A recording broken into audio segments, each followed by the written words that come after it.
Bonjour et bienvenue pour nos prévisions tarologiques.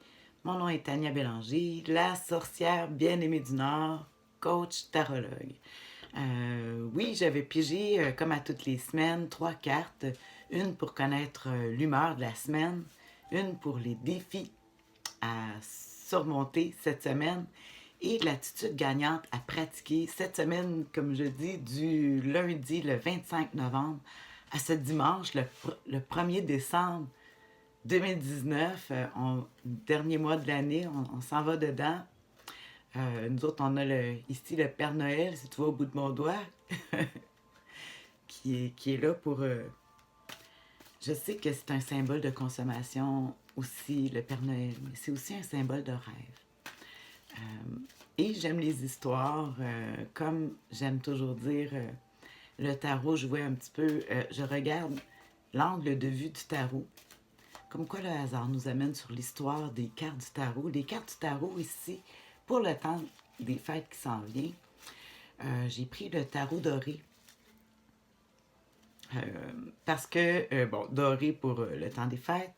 Et je voulais dire, parce que moi, j'ai beaucoup de reconnaissance pour les artistes qui font les images. Hein. Tu le sais, j'aime ça expliquer les scènes, puis je trouve ça très intéressant de dire qui a fait les images ici. C'est Ciro Manchetti.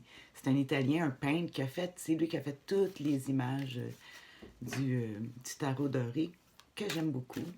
Je l'aime parce que j'ai commencé avec. C'est le premier que j'ai étudié pendant 1 an, avant de faire des consultations ou de prétendre que je connaissais le tarot. Alors, c'est beaucoup de... tout un préambule, mais j'aime quand même expliquer c'est quoi mon angle de vue par rapport au tarot. Hein. Je suis quand même une coach, pas une médium. Comme je dis, c'est le tarot le médium, comme toutes les histoires. Oh, commence l'humeur de la semaine avec les amoureux. Quelle belle carte.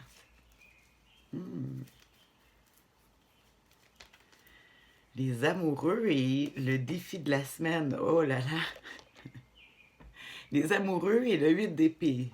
Oh là là. Hein, on va tout de suite un petit peu côté restrictif avec le 8 d'épée. Pourtant, les amoureux, hein, on le fait-tu pas? C'est la carte des choix. Ah, mon Dieu. La dernière carte. Conseil du tarot. Oh là là. Et quand c'est un 9 d'épée, là. OK. Donc, laisse-moi te guider à travers les histoires du tarot pour essayer de l'associer à ta semaine, puis moi à la mienne. Alors ici, sur l'énergie, c'est un arcane majeur que j'ai pigé, qu'on voit ici pour débuter la semaine. C'est le numéro 6 des amoureux. Arcane majeur qui dira des thèmes principaux. Euh, on dit que les petites cartes, c'est des mineurs, c'est des petites histoires, tandis que les majeurs, c'est des... Fait qu'on dit, là, c'est important cette semaine. Ça se peut qu'on soit vraiment passionné pour quelque chose. On voit beaucoup de passion avec les amoureux, mais c'est aussi une carte qu'on appelle la carte du choix. Quand on est passionné vraiment pour quelque chose, des fois, ça nous fait oublier tout le reste. Euh, la fragilité du... elle est- on voit justement, parce que ça l'amène comme une insécurité. Euh, parce qu'on a un choix, on a des choix à faire. Il y a qu'est-ce qui nous passionne vraiment, puis peut-être la raison, puis la logique, en tout cas, ça fonctionne. Le cœur et la raison ne fonctionnent pas. On l'explique ici beaucoup, on le voit, parce que l'élan des amoureux, comme je disais, c'est le choix, c'est aussi... euh, qu'est-ce qui parle de légèreté, futilité. Mais c'est une carte aussi qui représente beaucoup la jeunesse, fait qu'on est très enjoué. Moi, en tout cas, je me sens comme ça. Mais on est pris avec le défi qui est le 8 d'épée. Ça, c'est les pensées puis les idées. Je pense que là, il y a un problème avec la passion, puis avec toutes le 8 d'épée, les épées qui représentent toutes les pensées, les idées qui sont autour de nous, les règlements, qui font que on est empêché. Le défi, habituellement, ça serait... Ah mon Dieu, même l'isolement à un certain point, c'est quand même, on a quand même une carte qui parle de passion, de choix, puis en même temps, on parle que le défi, c'est qu'il faut passer par l'isolement. Par, en tout cas, ça passe pas à l'action, c'est pas le temps de bouger. Malgré toute la légèreté, puis avoir de la légèreté avec des épées, c'est pas le temps. On voit que la femme est pris le 8 d'épée, bon, c'est le symbole du 8, hein, l'infini ici qui dit que nos idées tournent dans notre tête tellement qu'on n'arrive pas à se décider. Et avec raison, parce que le conseil du tarot, qui est le 9 d'épée, on voit une femme qui la nuit se réveille, c'est encore, je disais les épées, les pensées, l'idée, les idées, l'air, les épées. Alors, puis l'être aussi, fait qu'on voit ici toute une réflexion avec la lune. Euh, je peux pas dire si elle est croissante ou décroissante, bon, parce qu'elle est à l'envers, mais de toute façon. Euh, le conseil du tarot avec le 9 d'épée, c'est qu'il faut se fier beaucoup à la fraternité, soutenir nos amis. Parce que c'est vrai que le 9, bon, elle fait dramatique un peu, mais les épées aussi montrent aussi quelque chose de soit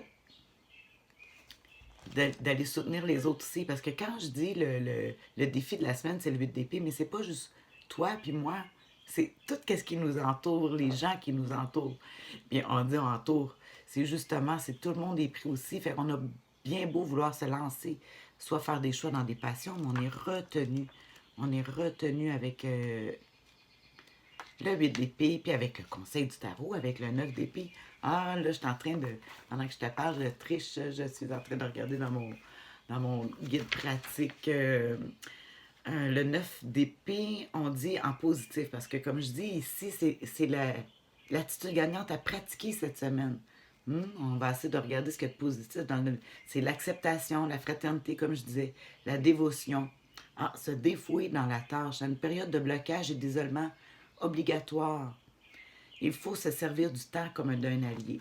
Alors, moi, ça me fait beaucoup. J'ai des décisions à prendre cette semaine. Puis ça me parle beaucoup parce que là, ça me dit, OK, le temps est mon allié, donc je vais attendre vraiment au temps opportun pour prendre mes choix, mes décisions. Alors, vraiment, peut-être d'accepter de reporter les choses. Euh, Moi, je vois un intérêt ici, là-dedans. Peut-être, tu sais, on est peut-être très passionné à vouloir faire quelque chose. Puis ici, ça dirait, garde les limites que tu as, regarde les limites des gens que tu as autour de toi. Puis peut-être que pour le moment, le projet est bon, tout ce que tu veux est bon, mais c'est reporté, on reporte avec le 9 d'épée. Oh, hmm, on va passer la semaine, là. Ouais, là, c'est pas. C'est juste pour une semaine, hein.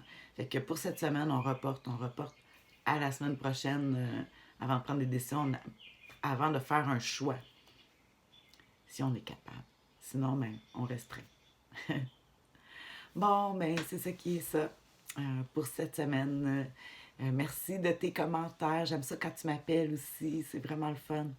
Euh, en tout cas, je l'apprécie. Bye. Bonne semaine.